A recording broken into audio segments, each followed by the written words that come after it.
Thank you, Mr. Chairman, and thank you for coming and visiting with us today. I've always been a great lover of museums. Wherever I travel, I'll always go to a museum because I'm a lover of history. I'm a lover of the human experience. A few months ago, I took my 26-year-old son. We went. He's in NASCAR, and we went over to look at some of the exhibits there. And it's wonderful to see such joy that he had in a field that he's now fully immersed in. I will tell you, I loved my experience, but a couple things bothered me there.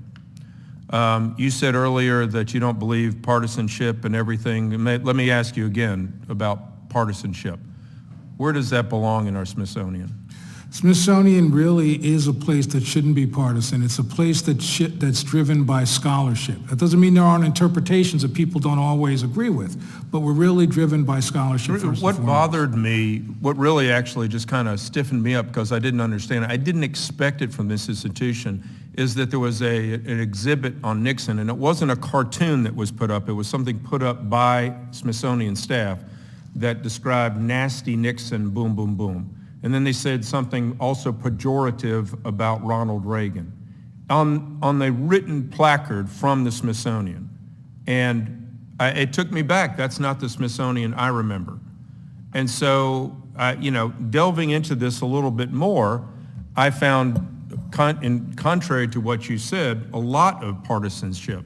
You guys have this wonderful exhibit praising the superstar, Dr. Fauci, because amidst a cacophony of misinformation and denial, the advice from Dr. Fauci, the nation's leading epidemiologist, rang true. Well, we found out since that time that Dr. Fauci lied.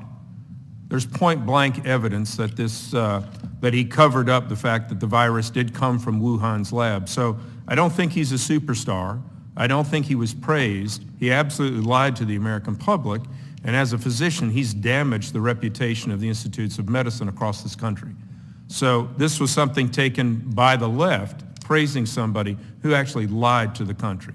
And so I'm hopeful that there'll be some revision of what's gone back and actually truth be told that he was praised, but then he really was shown that he lied to further his own interest. Let me get something back to really, I want you to succeed because I think when everybody talks about the Smithsonian, they talk about greatness. This is all something when you live from a kid, when you make the visit to Washington, D.C., it's all about going to the Smithsonian. You get in the Air and Space Museum and you marvel at things. But I will tell you, when I saw this exhibit in 2020 that talked about whiteness in 2020. Here we are, we're trying to have a society that rather than having all these silos and everybody being told that you're in privilege, you're in this, you're in that, and trying to pull things together, partisan politics is now trying to divide us. And I'm going to go through this, and this is just baffling to me. This is in the Smithsonian, assumptions about white culture. And it says, rugged individualism, family structure, emphasis on scientific method, history, Protestant work ethic, religion, no tolerance from deviation from a single God concept. This is absolute anti-racial propaganda. Why would anything like this be in the Smithsonian Institute? Now, it's my understanding, what I think you're seeing, I can't really see it, is you should be very well versed in this. You were the head of the Smithsonian at the time. No, let me explain. What it is there was a document that is the whiteness document that was put up online that I took down immediately because I think that the document itself was wrong and flawed. I do think, however, it's important for the Smithsonian to help the country grapple with questions of race.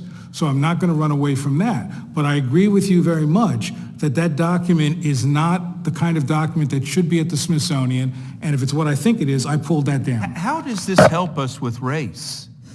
That's why I pulled it down. All it does is divide us. This is divisive language saying that white people, we don't tolerate any deviation except a single God concept. Like I said, how is that helpful? I don't understand that. I wish someone could explain that to me. I pulled that down. It's not white people. It's not black people. It's not Latino people. We're Americans. And this is really, it hurts my heart, because I think instead of us coming together in the last several years, we have formed more silos based upon the amount of melanin in our skin than have ever been seen in our history. And it is just, it is pathetic that the bastion of history in our nation, the Smithsonian Institution, is reinforcing those things. So I'm just sad about that. Thank you, Mr. Chairman. I'll yield back.